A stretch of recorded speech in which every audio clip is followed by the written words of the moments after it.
반갑습니다. 네, 반갑습니다. 좀 쉬셨어요? 네, 좀 쉬었습니다. 이상 중수본 방역총괄반장 윤토였습니다. 감사합니다.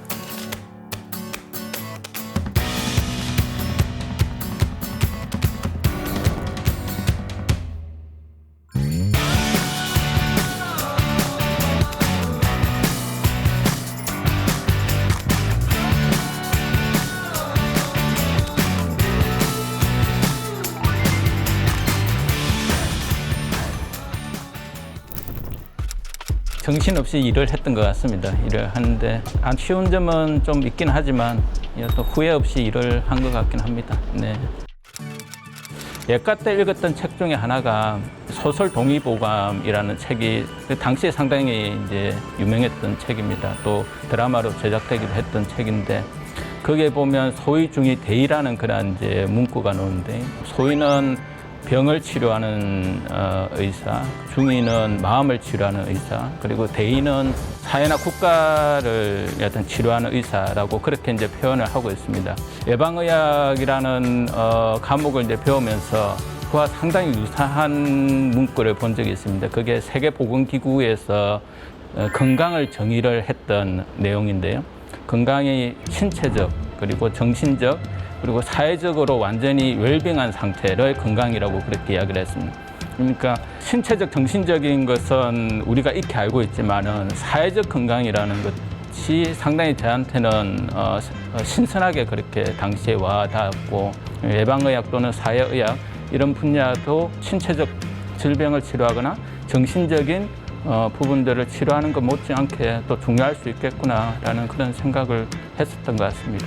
어린 시절에.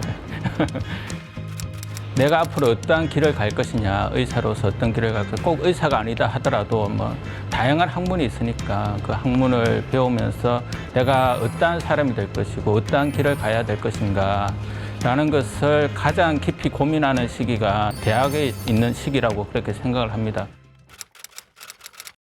그게 가장 힘들었던 것이 사회적 거리두기 정책이 3단계로의 격상은 필수적인 사회적 경제적 활동을 제외한 모든 일상 활동의 정지를 의미하며 국민 경제활동 전체에 치명적인 영향과 모두에게 고통스러운 결과를 줄 수밖에 없습니다. 일상생활도 보장을 하면서 방역적인 효과도 같이 거둬야 되는 두 마리 토끼를 동시에 잡아야 되는 그런 상황들이 가장 힘들었고 그러한 고민들의 연속이었던 것 같습니다. 사실 이제 사회적 거리두기를 하면서 이해관계자들의 의견들을 상당히 많이 듣습니다. 특히 자영업자나 소상공인들도 동일한 집단은 아니시거든요. 똑같은 자영업자 소상공인이라고 그렇게 치부하면서 거리두기를 할 수가 없는 그런 상황들이기 때문에 그런 어떤 목소리를 다 듣고 또 이게 이제 중앙정부만 해서는 될 일이 아니고 지자체가 결국에는 현장을 움직이는 집행을 이제 하게 되니까 지자체의 의견들을 다 이제 들어야 되고 그런 어떻게 보면 협의의 과정, 소통의 과정, 거기에서 어떤 균형점을 찾는 과정의 연속이 이 사회적 거리두기 정책이 아니었던가 싶습니다. 가장 큰 문제가 이제 인력의 문제. 장기화되다 보니까 사람들이 계속 이제 지치는 거죠. 국민들께서도 많이 지치시지만 현장에서 일을 하시는 분들은 상당히 많이 이제 지칩니다. 특히 일선에 있는 보건소에 있는 분들 그리고 공공병원에 계시는 분들 또 병원에 계시는 분들 방역 업무에 종사하시는 그런 분들이 같이 움직여져야 결국에는 감염병에 대해서 대응을 할 수 있다라는 것이거든요. 근데 대응이라는 것은 결국 현장이 움직이는 것입니다. 근데 그 현장을 움직이는 것이 사실은 아주 제한적인 사람들에 의해서 그것이 움직여지는 거죠. 왜냐하면 모든 사람들이 다 그것을 할 수는 없는 것이니까. 그러다 보니까 그것에 대해서 일일이 다 대응을 하다 보면 상당히 스스로가 이제 소전이 되는 것이죠. 그 소진된 상태에서 계속해서 1년 이상을, 1년 6개월 동안을 계속해서 하다 보니까 아무리 강심장을 가지고 있고 아무리 신념이 있는 사람이라 하더라도 지칠 수밖에 없고 그렇다 하더라도 그 사람을 교체를 해줄 수도 없는 그런 노릇이다 보니까 그런 부분이 현장에서 가장 어려워하는 부분인 것 같습니다. 같이 일하는 또 과장이나 사무관들이 이야기를 공통적으로 하는 것 중 하나가 공무원보다 더 공무원스럽다 라고 이야기를 계속 하더라고요. 제가 외부에서 온 사람이잖아요. 그 내부에서 온 사람답지 않게 정말 나름대로 책임감을 가지고 어떻게 보면 좀 열정적으로 일을 한다라는 그러한 의미로 저보고 그렇게 이야기를 했다라고 나중에 제가 들었었습니다. 그래서 공무원이 해줄 수 있는 가장 큰 칭찬이다라고 그렇게 이야기를 하는 거 보고 아, 내가 헛되이 살지는 않았구나 그런 생각을 했던 것 같습니다. 네. 그냥 어떻게 보면 책임감으로 버텼던 게 가장 큰 것 같습니다. 지쳐서는 안 되겠다라는 그런 좀 생각들도 했던 것 같고 언젠가는 끝나겠지라는 그런 생각으로 그냥 버텼던 것 같습니다. 아무래도 코로나19는 계속 변이를 거듭하면서 계속해서 같이 갈 가능성이 높다. 그리고 계절 독감도 우리가 매년 이제 예방접종을 받듯이 코로나19도 매년 예방접종을 받을 가능성들이 상당히 높다.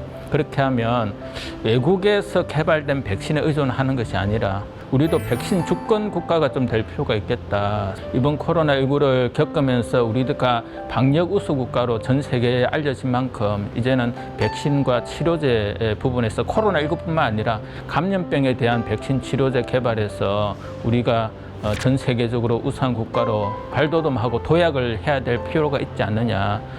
대학이 어떤 제품을 개발하고 하기는 상당히 한계가 있을 수가 있습니다. 하지만 그 제품을 개발하기 전에는 항상 기초 연구가 매우 중요하거든요.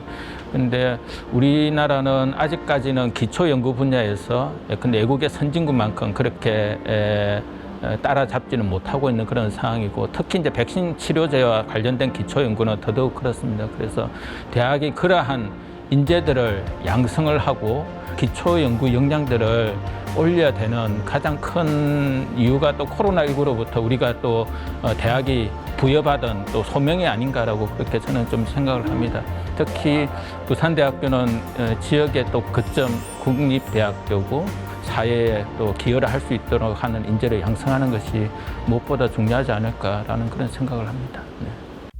어떤 국립대학이라는 그 명칭 자체, 또 지역에서 중심적인 역할을 하는 그 자체가 저는 이제 정책을 전공을 했는데 정책에 대해서 어떤 이야기를 하고 정책이 어떻게 돌아가거나 집행이 되구나라는 것을 좀 더 가까이 경험을 할 수 있었던 그런 기회들이 부산대학교에 있으면서 많이 열려 있었던 것 같습니다. 그래서 그러한 경험들이 사실은 제가 중앙정부의 어떤 고위 공무원으로 가서도 가장 큰 이제 밑거름이 되었다라고 저는 생각을 합니다.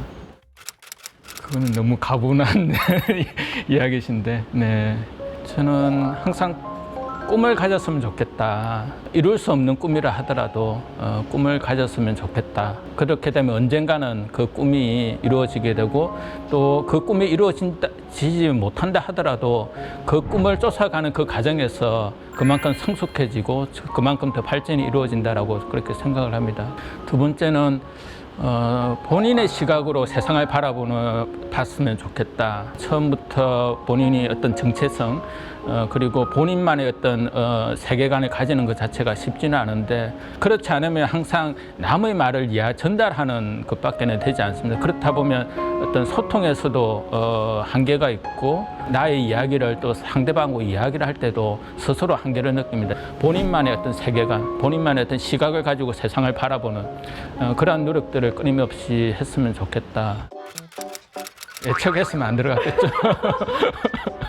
그래도 하긴 했을 것 같아요. 왜냐하면 제가 제 개인적으로 상당히 의미가 있었다라고 생각을 합니다. 사회에 기여할 수 있는 기회가 되었고, 감염병도 어떻게 보면 큰 영역에서 또 공공의료의 공공보건의 한 영역이기 때문에 거기에 대해서 좀 더 우리 사회가 어떻게 감염병에 대응하기 위해서 공공의료 체계가 좀 더 강화 발전돼야 될 것이냐. 과거에는 고민하지 못했던 또 새로운 시각으로 또 바라보게 되었던 그런 어떤 중요한 계기가 되었던 것 같고, 무엇보다도 그만큼 고생을 했지만 제 인생에서 가장 큰 보람을 느꼈던 시기이기도 하다라고 그렇게 지금 현재는 생각을 하고 있습니다. 3년 3개월에 외도를 하고 왔으니까 이제는 좀 더 앞으로 2학기 때 학생들 교육을 어떻게 해야 될 것인가에 대해서 좀 준비도 하고 코로나19와 사투를 벌여왔던 1년 5개월의 어떤 시기를 나름대로 정리를 좀 해볼까 지금 하고 있고, 여러 사람들한테 이런 부분들을 널리 알림으로 인해서 좀 더 이 분야에 또 고민을 하려고 하는 사람들한테 또 나의 경험들을 공유를 해줄 수 있는 그런 어떤 매개체가 될 수도 있겠다라는 그런 생각이 들어서 한번 욕심을 내고 책을 만들어 볼까 지금 생각을 하고 있습니다. 우리가 살아왔던 평범한 나날들이 다 얼마나 소중한지 알아버렸죠. 당연히 끌어안고 당연히 사랑하던 날 다시 돌아올 때